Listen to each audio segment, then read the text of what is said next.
তাদের home minister চার্জশিটভুক্ত আসামি গুজরাট কিলিংয়ের। নরেন্দ্র মোদী, তার বিরুদ্ধে অভিযোগ ছিল এবং আমেরিকা যুক্তরাষ্ট্র তাকে ভিসা দেয় নেই। এগুলো তো প্রমাণিত সত্য। এরা যখন একটা ভারতের মতো একটা বিশাল জাতির নেতা হয়, তারা প্রতিবেশীর সাথে কি আচরণ করে বোঝাই যায়। অথচ এটা তো দরকার নাই। বাংলাদেশ তো কারোর জন্য কোনো থ্রেট না। আমরা আমাদের জনগণের মান উন্নয়ন, জীবনযাত্রার মান উন্নয়নের জন্য গলদ কর্ম, আমাদের কোনো দিকে তাকাবারও সময় নেই। আমরা শুধু চাই যেন আমরা ভাই একটা ভোট দিতে পারি, আমাদের দেশের সরকারটা যেন নির্বাচিত সরকার, এটাই আমরা চাই। গত 17 বছর এই জন্য তো আমরা যুদ্ধ করেছি। বিএনপির কত নেতা জীবন দিয়েছে রাজপথে। এবং সর্বশেষে এই যে ছাত্র আন্দোলন, আমি তো ভাই অনেক বয়স হয়ে গেছে, যুদ্ধ করে 71-এর যুদ্ধ দেখেছি, ওই সময় বাংলাদেশের বাঙালি জাগরণ দেখেছি আমরা। তারপরে এই গত 16-17 বছর কেবল আক্ষেপই করে গেছি প্রত্যেকটি সবাই যে হায় রে, গণতন্ত্র তো আর দেখতে পেলাম না। কিছুদিন পরে যখন পরকালে চলে যাব, এইভাবে একটা বাংলাদেশ রেখে গেলাম যেখানে যুদ্ধ করার পরও আমরা গণতন্ত্র পাইনি, একদলীয় শাসন দেখেছি, এই চোরতন্ত্র দেখেছি। কিন্তু এই যে জুলাই আগস্টের যে বিপ্লব, এটা ভাই একেবারে সৃষ্টিকর্তার তরফ থেকে আসছে।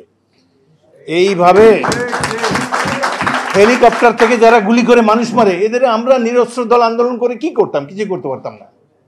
যখন সীমা লঙ্ঘন করেছে, আমাদের ধর্মগ্রন্থ আছে, আল্লাহ সীমা লঙ্ঘনকারীদের কখনো মাফ করেন না।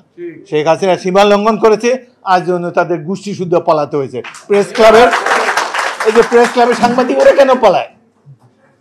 488 পুলিশ অফিসার ক্যান্টনমেন্টে কেন আশ্রয় নেয়? এগুলো সব দুর্বৃত্ত, খুনি। বাংলাদেশে আপনার আমার ভাই বোনদেরকে হত্যা করে তারা ওখানে পালিয়েছে। কিন্তু এদের বিরুদ্ধে কিছু করতে পারছি না আমরা এখনো, যাতে আমরা গণতন্ত্রের জন্যই আগামী দিনে লড়াই করব, দেশের স্বাধীনতা সার্বভৌমত্বের জন্য লড়াই করব। আমি পরশুদিন রিপাবলিক টিভি, কয়েকটা রিপাবলিক টিভি আমাকে গত 1 সপ্তাহ ধরে প্রত্যেকদিন ফোন করে। আমি তো ভাই বলেই দিলাম, এক মহিলা ফোন করে, ভাই আপনাদের তো নাম শুনি নাই, এটা কোথাকার, এটা কি ন্যাশনাল চ্যানেল?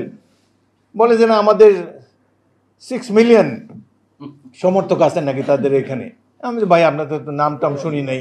আচ্ছা ঠিক আছে, দেখবো না, আজকে আমি অসুবিধা আছে যেতে পারো না। আমি পরশুদিন তাদের ইয়েটা দেখলাম, যে এরা এই যে চ্যানেল আমাকে বারবার ধরে, এরা কি বলে। ওইখানে তাদের প্রোগ্রাম দেখে একদম আকাশ থেকে পড়লাম।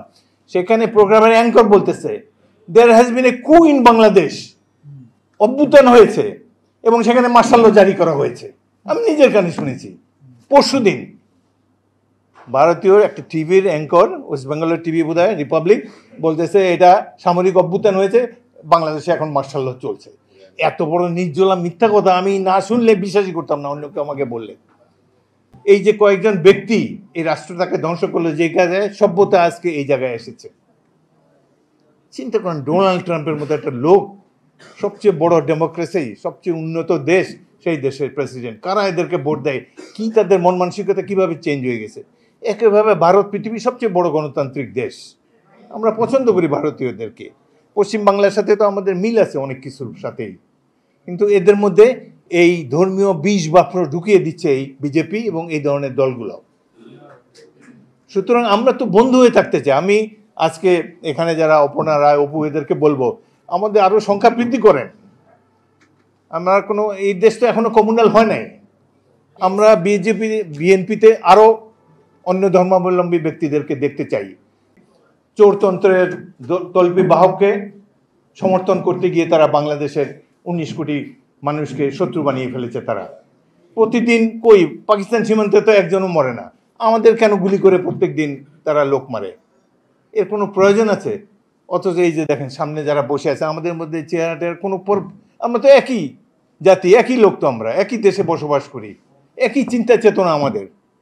সো এইভাবে একটা দেশের, ভারতের মতো একটা বৃহৎ গণতান্ত্রিক দেশ, ওয়ার্ল্ডস বিগেস্ট ডেমোক্রেসি, আমরা তাদের ডেমোক্রেসিকে অ্যাপ্রিসিয়েট করি।